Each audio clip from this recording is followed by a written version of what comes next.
नमस्कार, नेपाली तालिम युट्युब च्यानलको तर्फबाट यहाँहरु सबैलाई स्वागत छ। आजको श्रृंखलामा रोजगारीको आय अथवा तलबमा नेपाल सरकारलाई हामीले कति ट्याक्स तिर्नुपर्छ, कर तिर्नुपर्छ त्यसको बारेमा जानकारी लिएर आएका छौं।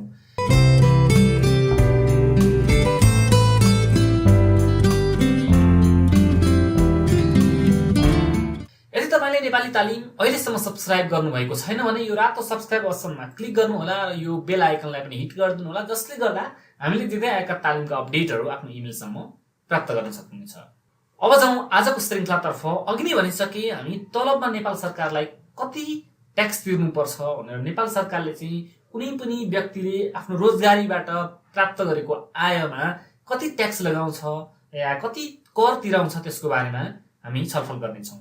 सुरुवातमा कर भनेको एउटा संक्षिप्त जानकारी छोटो रूपमा भन्नुपर्दा चाहिँ कुनै पनि सरकारले आफ्नो जनतालाई अनिवार्य रूपमा तिराउँछ या अनिवार्य रूपमा जनताबाट उठाउँछ र त्यो उठाएको रकम चाहिँ जनताकै हितका लागि खर्च गर्छ। जस्तो बजेट माध्यमबाट विभिन्न विकास निर्माणका कार्यहरू गर्दछ, त्यसलाई नै कर भनिन्छ। र त्यो चाहिँ आफ्ना जनताहरूले आफूले क्राइटेरिया अनुसार चाहिँ तिर्नुपर्ने हुन्छ। र करलाई चाहिँ दुई किसिमले डिभाइड गरिएको हुन्छ नर्मली प्रत्यक्ष कर, अप्रत्यक्ष कर भनेर। प्रत्यक्ष कर भनेको चाहिँ आय कर, सम्पत्ति कर त्यस्तो पर्दछन् भने अप्रत्यक्ष कर भनेको हामी डाइरेक्ट नतिरिकन, जस्तो हामीले केही सामान किन्दा तिर्नुपर्ने भन्सार करहरू हुन्छ, जस्तो VAT, भ्याट, मूल्य वृद्धि कर, यस्ता करहरूलाई चाहिँ अप्रत्यक्ष कर, त्यस्तै अन्तशुल्क, यसलाई चाहिँ अप्रत्यक्ष कर भनिन्छ।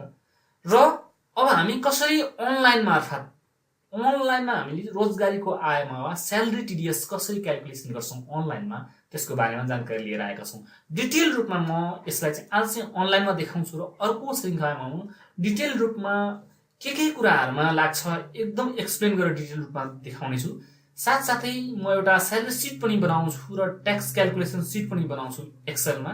त्यो डाउनलोड गर्न मिल्ने गरेर बनाउँछु र भिडियोको डिस्क्रिप्सनमा राखिदिन्छु अर्को भिडियोमा। र तपाई अबदेखि हामी ट्याक्स सम्बन्धी विभिन्न कुराहरू यस नेपाली तालिम च्यानलबाट तपाई प्राप्त गर्न सक्नुहुनेछ। साथसाथै अकाउन्टिङ ट्रेनिङ अलरेडी मैले ट्यालीको एपिसोड 1 स्टार्ट गरिसकेको छु र आगामी दिनमा त्यसको लागि पनि कन्टिन्यू गर्नेछु। अब जाउँ बाँकी श्रृंखलातर्फ। नेपाल सरकारले चाहिँ आफ्ना जनताहरूलाई कसैले कहीँबाट इन्कम गर्यो या आय रोजगारीबाट प्राप्त स्यालेरी पाउँछ भने त्यो स्यालेरीमा चाहिँ जस्तो 1%, 15%, 25% र 35% गरी ट्याक्स लगाउँछ। र त्यसको हकमा पनि मेरिटको लागि छुट्टै छ र अनमेरिटको लागि छुट्टै छ। र आर्थिक ऐन 2066 ले यसलाई चाहिँ मार्गनिर्देशन गरेको छ भने नेपालको इन्कम ट्याक्स एक्ट 2058 र रेगुलेसन 2059 मा तपाईले यसको बारेमा डिटेल रूपमा बुझ्न सक्नुहुन्छ। र हामी सुरुवातमा यो रेम्युनरेसन ट्याक्स क्याल्कुलेट गर्नको लागि अनलाइनमा क्याल्कुलेट गर्नको लागि हामी IRD भनेको इनल्यान्ड रेभेन्यू डिपार्टमेन्ट, यो चाहिँ नेपाल सरकारको एउटा ट्याक्स कलेक्सन गर्ने संस्था हो। यहाँ चाहिँ ird.gov.np गरेर तपाई आफ्नो इन्टरनेट ब्राउजरमा जानुभयो भने government of Nepal ministry of finance inland revenue department भनेर तपाईले यो साइट खुलेको देख्न सक्नुहुन्छ। आज हामी धेरै कुरा नगरिकन सिम्पली ट्याक्स क्याल्कुलेटरमा गएर ट्याक्स क्याल्कुलेसन गर्नेछौँ। र इन्कम ट्याक्सको एक्टको बारेमा तपाईले बुझ्न चाहनुहुन्छ भने यहाँ गएर ट्याक्स लज र एक्टमा गएर इन्कम ट्याक्स हेर्नुभयो भने यहाँ चाहिँ इन्कम ट्याक्सका रुल्स रेगुलेसनहरू सबै डिटेल रूपमा दिएको छ। अब म यहाँ चाहिँ डाउनलोड गरेर हेर्न सक्नुहुन्छ। अब हामी चाहिँ सिधै ट्याक्स क्याल्कुलेसन गर्न जाउँ। यहाँ चाहिँ ट्याक्स क्याल्कुलेटर तपाईले देख्न सक्नुहुन्छ। यो वेबसाइट खुलिसकेपछि ट्याक्स क्याल्कुलेटरमा जाउँ र ट्याक्स क्याल्कुलेटरमा पनि तपाईले दुईटा देख्न सक्नुहुन्छ। एउटा चाहिँ ट्याक्स क्याल्कुलेटर र यहाँ चाहिँ रेम्युनरेसन ट्याक्स क्याल्कुलेटर। हामी चाहिँ अहिले रेम्युनरेसन ट्याक्स क्याल्कुलेटर युज गरेर ट्याक्स क्याल्कुलेसन गर्न गइरहेका छौँ। सुरुवातमा तपाईले यहाँ देख्न सक्नुहुन्छ एक्लो प्राकृतिक व्यक्ति कस्तो। अघि मैले भनिसके म्यारिड र अनम्यारिड भनेर। म्यारिडको लागि छुट्टै एक्जेम्पसन छ र अनम्यारिडको लागि छुट्टै एक्जेम्पसन छ। र म्यारिड र अनम्यारिड यहाँ चाहिँ तपाई यदि म्यारिड हुनुहुन्छ भने एक्लो प्राकृतिक व्यक्ति त्यस्तै दाम्पति प्राकृतिक व्यक्ति। यहाँ चाहिँ निर्वृत्त भरण भएको र अपाङ्ग भएको व्यक्तिलाई यिनलाई चाहिँ विभिन्न रिडक्सनहरू गर्न पाउँछ बाँकीलाई चाहिँ। र हामी चाहिँ अहिले चाहिँ एक्लो प्राकृतिक व्यक्ति र दम्पति प्राकृतिक व्यक्ति यसमा चाहिँ जाउँ।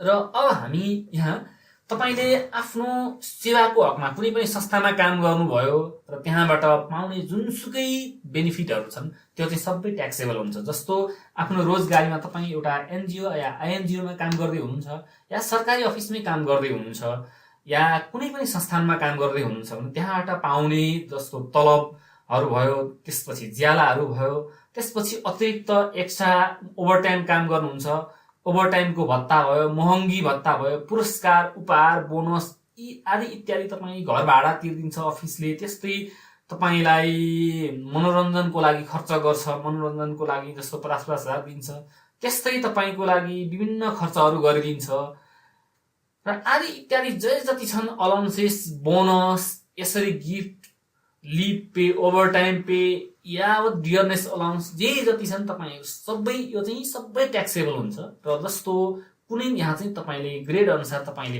पर मन्थ जस्तो 2 लाख कमाउनुहुन्छ या 1 लाख कमाउनुहुन्छ भने 12 महिनामा 1 लाख कमाउनुहुन्छ एकजना मान्छेले भने त कसरी क्याल्कुलेट गर्नुहुने? यहाँ चाहिँ 12 महिनामा 12 लाख रुपैयाँ भयो।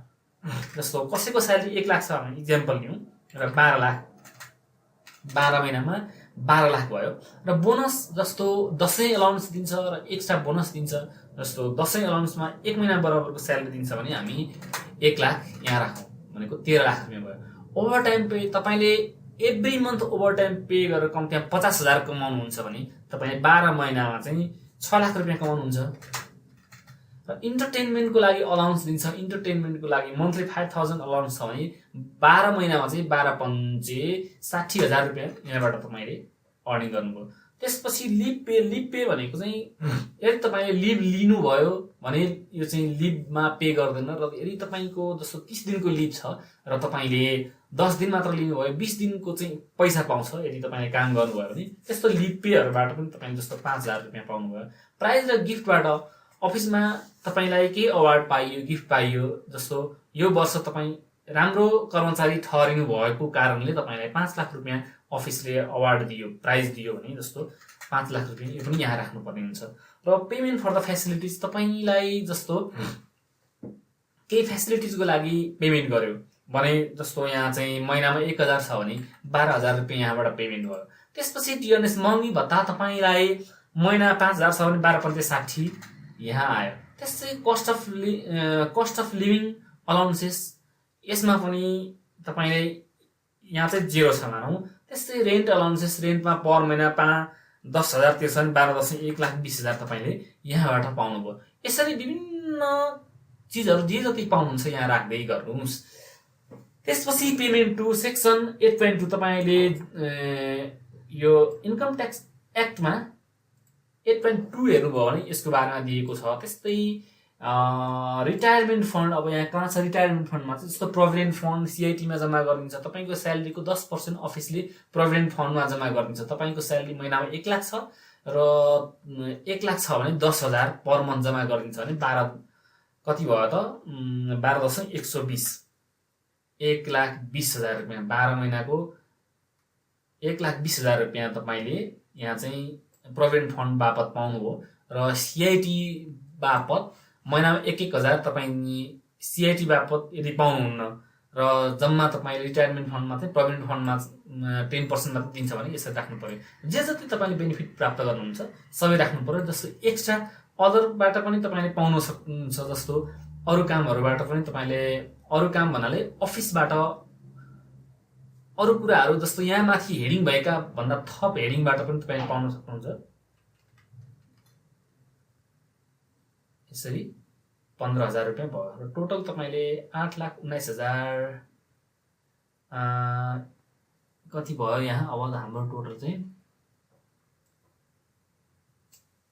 81,92,000 तपाईको टोटल यहाँ आइसकेको छ। र टोटलमा चाहिँ अब हामी यहाँ डिडक्सन तर्फ जाउँ। टोटलमा ग्रसमा चाहिँ 81,92,000 तपाईको तलब भयो। अब यहाँ जाउँ एनुअल डिडक्सन तर्फ। र एनुअल डिडक्सनमा तपाईले यदि सीआईटीमा जम्मा गर्नुहुन्छ भने तपाईले केही डिडक्सन रूपमा पाउनुहुन्छ। सीआईटी वा रिटायरमेन्ट फन्डमा तपाईले यो एनुअल एसेसमेन्टमा चाहिँ एनुअल इन्कममा यो इन्कममा टोटल इन्कममा यो टोटल इन्कमको 1/3 भनेको यहाँ म क्याल्कुलेट गरेर दिन्छु।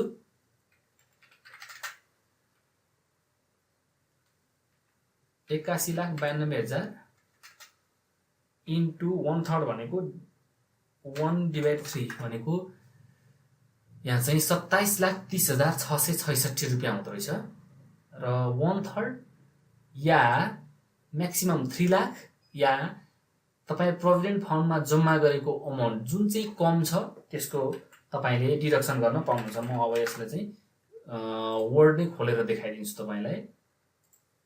जस्तो 27,30,666 हुन्छ 1/3 भनेको 30,666 1/3 अफ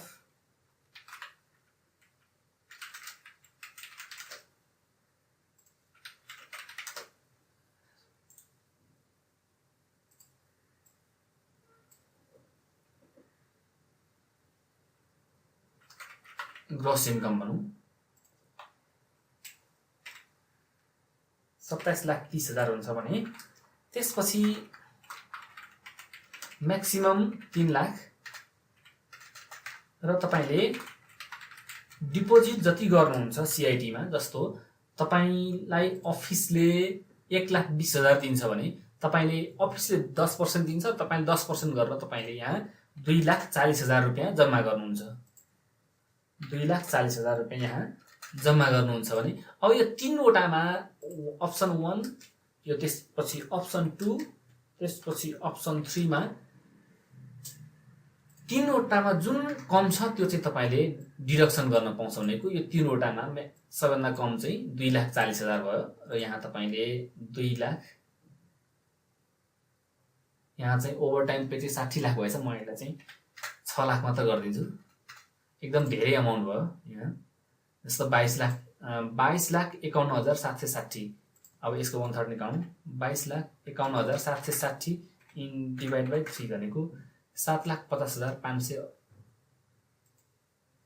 यसलाई फेरि चेन्ज गरौँ 7,50,586 भयो र यो तीनवटामा अब कुन कम छ भनेको 2,40,000 कम छ भनेपछि यहाँ हामीले 2,40,000 यहाँ राख्नु पर्यो CIT मा। जस्तो CIT इन्भेस्टमेन्ट सिटिजनशिप इन्भेस्टमेन्ट छैन भनेको यो अमाउन्ट भनेको PF प्लस CIT मा डिपोजिट गरेको अमाउन्ट बराबरको अमाउन्ट चाहिँ यहाँ टोटलमा राख्ने। जस्तो CIT मा तपाईले जम्मा गर्नुहुन्थ्यो भने यहाँ जोडेर जुन चाहिँ कम छ त्यो हिसाब गरेर राख्नुपर्ने हुन्छ र यहाँ चाहिँ छैन। र इन्स्योरेन्स अब तपाईले यदि इन्स्योरेन्स गर्नु लाइफ इन्स्योरेन्स गर्नुहुन्छ भने तपाईको प्रिमियमको जस्तो तपाई म्याक्सिमम 20,000 प्रिमियमसम्म घटाउन पाउँछ र तपाईको प्रिमियम जस्तो 15,000 छ एनुअल प्रिमियम भने यो 15,000 पनि यहाँ घटाउन पाउँछ र टोटल गरी अब यहाँ 19 लाख यहाँ आइपुग्यो। 19 लाख यति घटाइसकेपछि टोटल इन्कमबाट चाहिँ माइनस डिडक्सन घटाइसकेपछि 19,97,000 आइसकेको छ र यहाँ अब त्यसपछि हामी मेडिकल ट्याक्स क्रेडिटलाई हेरौँ। मेडिकल ट्याक्स क्रेडिट भनेको तपाईको 1 वर्षभित्रमा एउटा आर्थिक वर्षभित्रमा हामी जति कुरा गर्दैछौँ एउटा आर्थिक वर्षभित्रमा, जस्तो यहाँ चाहिँ 73-74 को कुरा गर्दैछौँ र यहाँ 74-75 मा जहिले पनि ट्याक्स रुल्स भनेको बजेट भाषण भइसकेपछि ट्याक्स रुल चेन्ज हुन्छ र ट्याक्स यो वर्ष यो आर्थिक वर्ष चाहिँ कुन रेट अनुसार ट्याक्स क्याल्कुलेसन गर्ने या कुन कुनमा ट्याक्स लाग्छ कुन कुनमा लाग्दैन यी यावत कुराहरू डिटेल हुन्छ र हामी चाहिँ 74-75 को लागि क्याल्कुलेसन गर्दैछौँ तर 73-74 कै रुल 74-75 मा पनि लागू हुन्छ, केही पनि चेन्ज भएको छैन। त्यसै कारणले हामीले यहाँ 74-75 नदेखेको र यहाँ गइसकेपछि मेडिकल ट्याक्स क्रेडिटहरूले तपाईले जति आफूले आफ्नो हेल्थको लागि उपचारको लागि खर्च गर्नुभएको छ त्यसको 15% एक्सपेन्सबाट तपाईले मेडिकल ट्याक्स क्रेडिट लिन पाउनुहुन्छ। तर यसमा चाहिँ जति आफ्नो ट्याक्स तिर्नुपर्ने छ त्यसमा 750 मात्र घट्छ र यहाँ चाहिँ हामीसँग 15,000 छ भने यहाँ 2,250 सम्म तपाईले घटाउन सक्नुहुन्छ। तर सरकारले चाहिँ पर इयर तपाईको नेट ट्याक्सबाट 750 मात्र घटाउन मिल्छ। अब यहाँ यति गरिसकेपछि तपाईले एक्लो प्राकृतिक व्यक्ति भयो र यहाँ अब क्याल्कुलेट ट्याक्स गरौँ।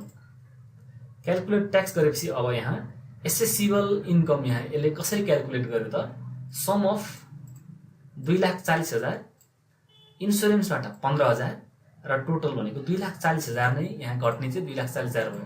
म्याक्सिमम 3 लाख, यो 7,50,000, यो 3 व्हिच एभर इज लेसबाट चाहिँ हामी 2,40,000 मात्र घटेको छ र इन्सुरेन्सबाट 15,000। टोटल ट्याक्सेबल इन्कम चाहिँ यहाँ आयो र डिडक्सन यति 255, यहाँ टोटल चाहिँ कति भयो त 240, यहाँ 15 जोड्दाखेरि 255 भयो र 19,97,000 मा अब चाहिँ ट्याक्स लाग्छ। अब सिंगल या अनम्यारिड को केसमा कसरी ट्याक्स लाग्यो त? सिंगलमा 3,50,000 सम्म 1% ट्याक्स लाग्छ, यो चाहिँ सोशल सर्भिस ट्याक्स भयो 3500 रुपैयाँ र म्यारिडको लागि 4 लाख रुपैयाँ हुन्छ, हामी त्यो पनि हेरौँला।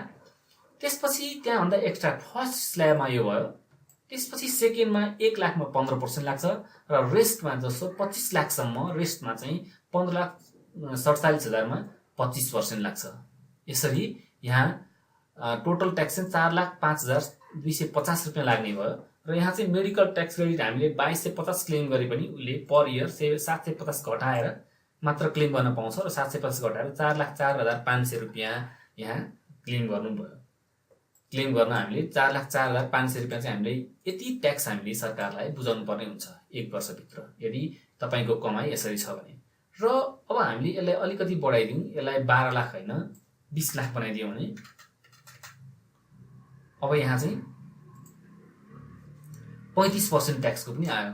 25 लाख भन्दा माथि गइसकेपछि यहाँ बाँकीमा चाहिँ 35% ट्याक्स तिर्नुपर्छ र अब यसलाई म 12 लाख नै बनाउँछु।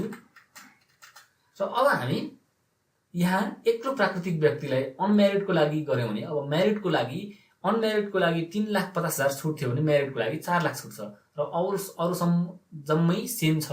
म्यारिडको लागि क्याल्कुलेट गर्नको लागि खास गरी वाइफ र आफ्नो दुवै या बुढाबुढीकै हस्बेन्ड वाइफ दुवैकै इन्कम जोडेर यो क्याल्कुलेट गर्नुपर्ने हुन्छ र यहाँ चाहिँ अब हामी क्याल्कुलेट गरौँ। यो गर्दाखेरि यो ट्याक्सेबल इन्कम सेम आयो तर यहाँ चाहिँ 4 लाखमा छुट आयो। यो चाहिँ सोशल सर्भिस ट्याक्स 1%, 4 लाखमा 4,000 अनि फेरि एक्स्ट्रा 1 लाखमा 15%, त्यसपछि रेस्टमा चाहिँ 25%। यो चाहिँ हामी 19 लाखको हकमा यदि 25 लाख भन्दा बढी कमाउनु भयो भने 25 लाख भन्दा माथि 35% ट्याक्स लाग्छ। यसलाई फेरि 20 लाख गरिदियौँ भने अब हामी ट्याक्स क्याल्कुलेट गर्दाखेरि के भयो त यहाँ चाहिँ 25 लाखसम्म 25%, 1% 4 लाखसम्म, त्यसपछि 15% नेक्स्ट 1 लाखसम्म, सेकेन्ड स्ल्याबमा र थर्ड स्ल्याबमा भयो 20 लाख बाँकी भयो अनि 25% 20 लाखमा अनि रेस्टमा चाहिँ 35%, 25 लाख भन्दा माथि 35% गरेर 6,22,950 ट्याक्स ग्रस ट्याक्स लायबिलिटी र यहाँबाट 750 ट्याक्स घटाइसकेपछि टोटल ट्याक्स लायबिलिटी भनेको नेट ट्याक्स लायबिलिटी 6,22,200 रुपैयाँ यदि मेरिटको हकमा यसरी क्याल्कुलेट गर्छौं। र यसरी तपाईले आफूले पाएको इन्कमबाट आफूले कति ट्याक्स तिर्नुपर्छ त्यसको बारेमा जानकारी लिन सक्नुहुन्छ र तपाई जहाँ काम गर्नुभएको छ त्यो त्यहाँको अकाउन्टेन्टलाई मैले कति कर तिरेको छु त्यो बारेमा तपाईलाई डिटेल दिनु भने भन्नुभयो पनि पक्कै दिन्छ र तपाईले आफूले तिरेको ट्याक्स आफ्नो संस्थाबाट तपाईले काम गर्नुभएको संस्थाले डिपोजिट गरेको छ कि छैन त्यसको लागि तपाईले प्यान नम्बर लिएर आफ्नो अहिले त अनिवार्य रूपमा प्यान नम्बर लिएर भेरिफाई गर्नुपर्ने हुन्छ। तपाईले तिरेको ट्याक्स तपाईको संस्थाले इटिडिएस मार्फत भेरिफाई गर्नुपर्ने हुन्छ र भेरिफाई गरेर तपाईले त्यसको रिपोर्ट पनि तपाईले चाहेमा लिन सक्नुहुन्छ। आज हामीले सिक्यौं अनलाइनमा कसरी स्यालेरी टिडिएस क्याल्कुलेसन गर्ने वा रोजगारीबाट प्राप्त भएको आयलाई हाम्रो नेपाल सरकारले 2074-75 भन्नुको मतलब फाइनान्सियल इयर 2017-18 मा कसरी ट्याक्स लगाउँछ र 1%, 15%, 25%, 35% को ट्याक्स स्ल्याबहरु के छन् त्यसको बारेमा हामी छलफल गरौँ। आगामी दिनहरुमा ट्याक्सका विभिन्न कुराहरु अझै धेरै कुराहरु म ल्याउने कोसिस गरिरहेको छु, समय अभावले गर्दा मात्र हो। र आजलाई यति नै।